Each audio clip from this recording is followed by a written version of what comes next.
L'ensemble du marché de la cryptographie connaît un certain soulagement avec un Bitcoin en hausse de 17%, l'Ethereum en hausse de 35% et le Binance Coin en hausse de 40%. Alors que tout le monde s'attendait à ce que le marché crypto s'effondre avec la saison des earnings sur les grandes technologies, la dernière hausse des taux de la Fed et les chiffres du PIB qui étaient presque certains de révéler une récession aux États-Unis, nous avons vu le contraire se produire. Le marché de la cryptographie s'est redressé. Mais alors qu'est-ce que ça veut dire? Est-ce que c'est la fin du marché baissier ou ça indique simplement un autre rallye? Dans cette vidéo, on va voir un petit peu ce qui s'est passé dernièrement sur les crypto-monnaies, un point rapide sur l'économie, Elon Musk qui vend 75% de ses bitcoins, les valeurs technologiques américaines et mon avis sur les objectifs moyen terme sur les crypto-monnaies à grande capitalisation.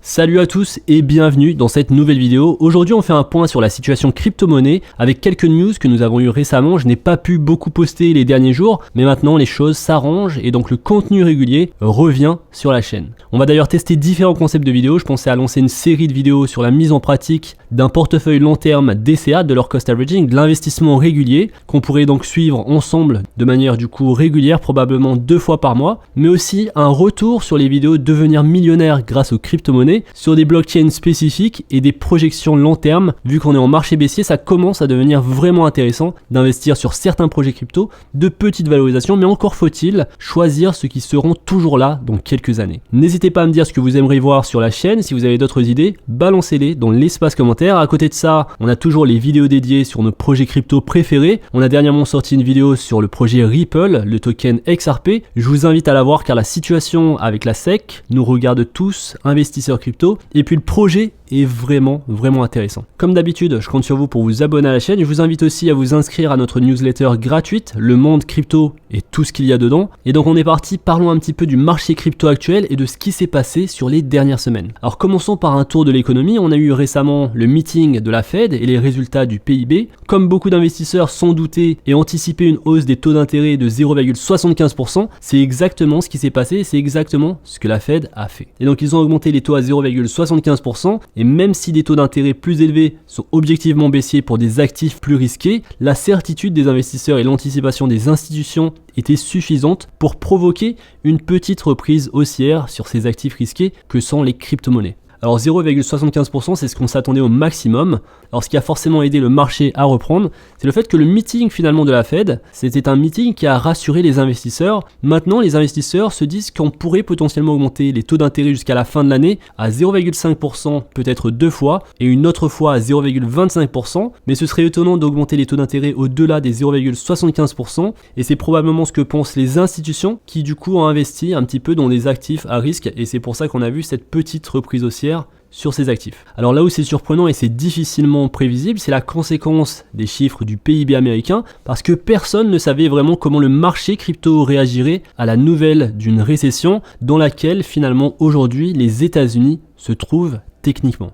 Alors vous l'avez sans doute vu, le marché crypto, à la suite de cette nouvelle, le marché crypto s'est redressé et je soupçonne que c'est à cause d'une combinaison d'attentes et de la possibilité donc que la Fed soit forcée de pivoter. Et si c'est le cas, ça peut se passer comme lorsque la Fed a pivoté en mars 2020, une grosse reprise des marchés sur plusieurs mois, voire plusieurs années. Mais est-ce que c'est soutenable sur le long terme? Le marché crypto est en grande partie régi par l'économie américaine et corrélé aux bourses américaines. On le voit lorsque le Nasdaq diminue, le Bitcoin va également chuter en prix. Lorsque les indices boursiers américains augmentent, les crypto-monnaies augmentent également. Et c'est pourquoi je vous parle principalement de l'économie américaine. Le meeting de la Fed a su donc rassurer les investisseurs. Ils sont plus confiants dans leurs objectifs à diminuer l'inflation en augmentant les taux d'intérêt comme prévu jusqu'à la fin de l'année pour ensuite peut-être les diminuer graduellement. Et ça pourrait vraiment aider le marché crypto. Alors on ne sait pas encore si on a eu le pic d'inflation. On va peut-être le savoir sur ce mois, sur le mois d'août, avec les chiffres de l'inflation, le CPI. Et si l'inflation est plus basse que le mois dernier, c'est une très bonne nouvelle pour les actifs à risque. Et donc avec l'augmentation des taux d'intérêt jusqu'à la fin de l'année, on tablerait peut-être sur une forte reprise des crypto-monnaies en 2023-2024. Alors sur le plan des valeurs technologiques, on a eu les résultats la semaine dernière et Microsoft et Google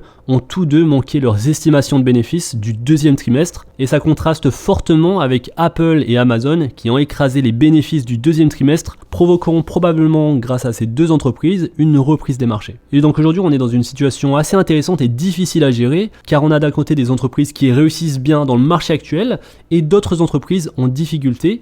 Et sur le plan individuel, sur la base des chiffres de confiance des consommateurs, on est sur des chiffres très bas depuis février 2021, alors que l'inflation ne cesse d'augmenter. Alors on a quand même des bonnes nouvelles car certaines personnes ont réussi à trouver de nouveaux emplois et gagnent apparemment beaucoup plus d'argent qu'avec leurs précédents emplois. On peut le voir sur ce graphe, les nouveaux employés gagnent plus de 9,7% par rapport aux employés qui ont la même situation. Et donc certains réussissent dans ce contexte à trouver de nouveaux emplois et à gagner apparemment beaucoup d'argent. Et ça a été d'ailleurs souligné par la Fed lors du meeting. Les statistiques des emplois, le taux de chômage aux États-Unis se porte très bien. On est à un niveau très faible aujourd'hui, ce qui pourrait dire pour certains qu'on n'est pas forcément en récession. Même si techniquement on est en récession car on a 2 trimestres négatifs. Alors maintenant qu'on a eu ce meeting de la Fed, on va pouvoir attendre quelques mois. Alors ça va être calme, c'est la période de vacances, donc on aura plus de nouvelles au mois de septembre et octobre. Et les nouvelles donc pourraient être positives ou alors négatives. On le voit, il y a quand même pas mal de tensions macroéconomiques. On a la Chine qui peut déclarer la guerre à Taïwan.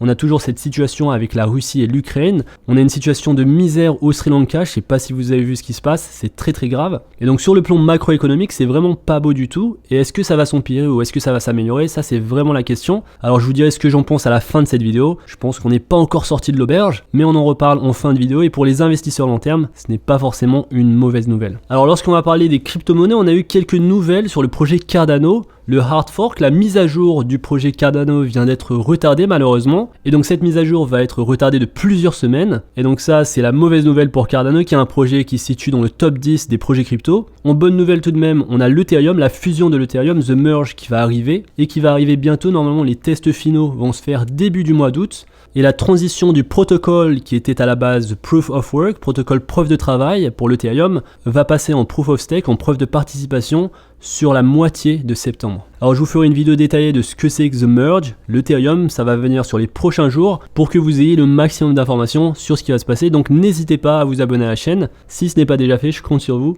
Et donc on va avoir quelques mois assez intéressants dans l'espace général, mais également l'espace crypto, comme vous allez voir sur l'Ethereum. Alors sur ce rallye qu'on a vu, sur ce rebond, pour moi c'est un rebond technique, je pense qu'il peut durer jusqu'à septembre, mais je doute fortement que nous soyons sortis de notre période d'accumulation. Et donc je pense qu'on a de bien belles opportunités d'investissement qui vont arriver dans quelques mois, en fin d'année 2022. On peut potentiellement aller voir des prix plus intéressants sur les crypto-monnaies majeures. Alors parlons un petit peu de notre cher Elon Musk qui a aggravé la chute des crypto-monnaies, la chute du Bitcoin qu'on avait eu il y a quelques jours, en vendant 75% des Bitcoins que détient l'entreprise Tesla. Alors pourquoi Tesla a-t-il vendu ses Bitcoins? Est-ce que Elon Musk ne croit plus au Bitcoin? Essaye-t-il de le tuer? En fait c'est plus nuancé que ça car Tesla a conservé une partie de ses Bitcoins et apparemment ils ont même conservé les jetons Doge qu'ils possédaient. Et donc ça veut dire que l'entreprise a vendu par nécessité. Et d'ailleurs dans ses earning calls, Elon Musk a confirmé que Tesla avait vendu en raison de problèmes de chaîne d'approvisionnement qui étaient causés par les confinements pandémiques en Chine. Et dans ses earning calls, il a même laissé entendre que Tesla pourrait plus tard racheter du Bitcoin.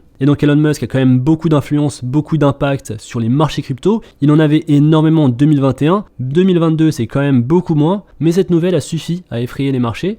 Alors ce qui fait peur également, c'est les enquêtes que la SEC est en train de mener actuellement. En effet, la SEC est en train de faire une enquête sur des opérations d'initiés chez Coinbase. Elle a noté dans son enquête que 9 des 25 crypto-monnaies impliquées sont des titres semblables à une action d'une société, donc des valeurs mobilières. Et donc on pourrait avoir la même chose que ce qu'on a eu sur le token XRP du projet Ripple. Encore une fois, je vous renvoie à ma vidéo sur XRP.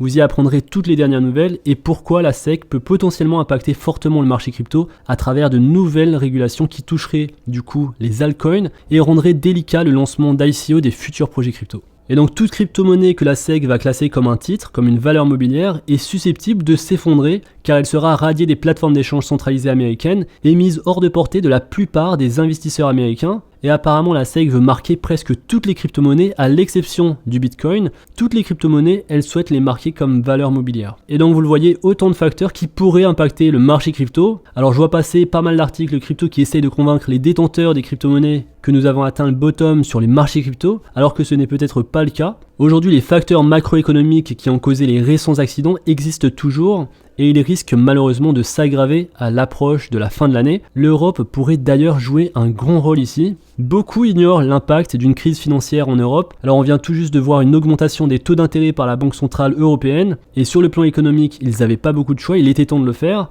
Les conséquences de l'augmentation des taux peuvent faire des ravages dans certains pays européens, comme l'Italie ou la France, et donc pour cette raison et sur les prochains mois, je pense que les taux d'intérêt vont continuer à augmenter. Pour cette raison, je pense qu'il y aura pas mal de perturbations financières venant de l'Europe, et ça pourrait du coup aggraver le marché économique global, et donc en première ligne de mire, les actifs spéculatifs. Et donc comme vous l'aurez compris, l'année 2022 ne sera probablement pas l'année la plus belle pour les crypto-monnaies, mais c'est là où la création de richesses peut potentiellement être la plus grande. Regardez juste combien de fois des articles ont été rédigés pour dire que le Bitcoin allait échouer. On peut voir un article écrit le 13 juillet 2011, lorsque le Bitcoin coûtait 14 $. Pourquoi le Bitcoin va échouer? Un autre article, c'est la fin du Bitcoin, au prix de 17,51 $ le 20 juin 2011. On retrouve d'autres articles comme celui écrit le 3 janvier 2017, lorsque le Bitcoin valait 1000 $. Le Bitcoin a passé la barre symbolique des 1000 $, mais le numéro important du Bitcoin, c'est le numéro 0.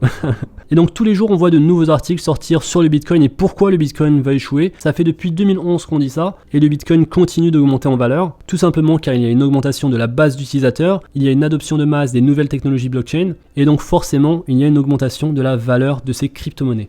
Alors 2021, c'était quand même une année assez unique, car on a eu beaucoup d'institutions qui sont rentrées dans le Bitcoin. Est-ce qu'on aura ces mêmes institutions et de nouvelles institutions entrer dans le Bitcoin sur les prochaines années? Malheureusement, personne ne peut le savoir, et donc ça peut jouer un grand rôle sur les prochaines années pour le Bitcoin. Mais comme tout actif risqué, spéculatif, lorsque l'économie va bien, les investisseurs, les institutions se tournent vers les actifs les plus spéculatifs pour augmenter leurs bénéfices. Et donc personnellement, je suis assez optimiste sur l'avenir des crypto-monnaies et du Bitcoin, et je pense donc qu'on pourrait revoir les sommets qu'on a eus sur les prochaines années. Alors laissez-moi vous montrer rapidement la charte du Bitcoin Rainbow. Alors je vous l'avais montré plusieurs fois et je vous avais dit qu'à ce niveau-là, au niveau des 40 000 $, c'est pas un niveau idéal pour investir sur le Bitcoin, et que le niveau idéal se situe aux alentours justement de cette bande bleue, aux alentours des 17-18 000 $, et même au prix actuel, aux alentours des 24 000 $, ça peut être intéressant d'investir dans les crypto-monnaies, alors bien sûr dans les principales crypto-monnaies comme le Bitcoin et l'Ethereum, et de faire donc du dollar cost averaging, de l'investissement régulier, si on croit fortement à ces technologies et on pense qu'il y aurait une adoption plus importante sur les prochaines années. Mais donc là, vous le voyez, sur le Bitcoin Rainbow, on se situe à des bons niveaux. Attention, on pourrait tout de même descendre en dessous de cette bande bleue, et on pourrait rester à ces niveaux comme on l'a été entre 2015 et 2017. On pourrait rester à ces niveaux pendant plusieurs années. Et donc c'est un niveau intéressant à surveiller, surtout le niveau finalement de l'accumulation aux alentours des 18 000 $, et je pense qu'on va revenir sur ces niveaux prochainement, peut-être en fin d'année 2022. Alors un autre indicateur intéressant, c'est le Crypto Fear and Greed Index. Aujourd'hui, on se situe sur un niveau de peur à 31, alors que le mois dernier, on était en extrême peur. Donc il y a une reprise des marchés, il y a moins de peur sur les marchés crypto, et il y a plus d'investissement, plus de volume. Et donc bien que nous ayons une reprise haussière sur les crypto-monnaies, je pense qu'il s'agit d'un rebond qui va se prolonger quelques semaines pour ensuite revenir sur des niveaux d'accumulation aux alentours des 18 000 $ pour le Bitcoin, voire bien plus bas en cas d'événements importants, des Black Swan Events, venant de l'Europe, venant de la Chine, des États-Unis. J'oublie peut-être un autre pays ou territoire, mais on vit sacrément dans une époque où l'incertitude est à des niveaux très élevés, mais la discipline et la recherche fondamentale sur les projets crypto sont pour moi les clés de la réussite, et donc il faut se former, c'est vraiment le moment de se former sur les crypto-monnaies pour profiter au maximum de ces baisses de prix, de ces faibles valorisations pour investir dans les projets crypto les plus solides. Alors je vous invite à me dire dans l'espace commentaire ce que vous avez pensé de tout ça. Je vous remercie d'avance pour avoir regardé la vidéo jusqu'ici. N'hésitez pas à la partager. On a également la newsletter Le Monde Crypto qui vous donne l'information sur les crypto-monnaies et sur les NFT 2 fois par mois. Donc il n'y a pas beaucoup d'emails, c'est 2 fois par mois et c'est gratuit. Donc n'oubliez pas de vous y abonner et de rejoindre également notre Discord d'investisseurs en description. On se retrouve très bientôt pour une prochaine vidéo. D'ici là, faites attention à vous, investissez bien et à la prochaine. Peace.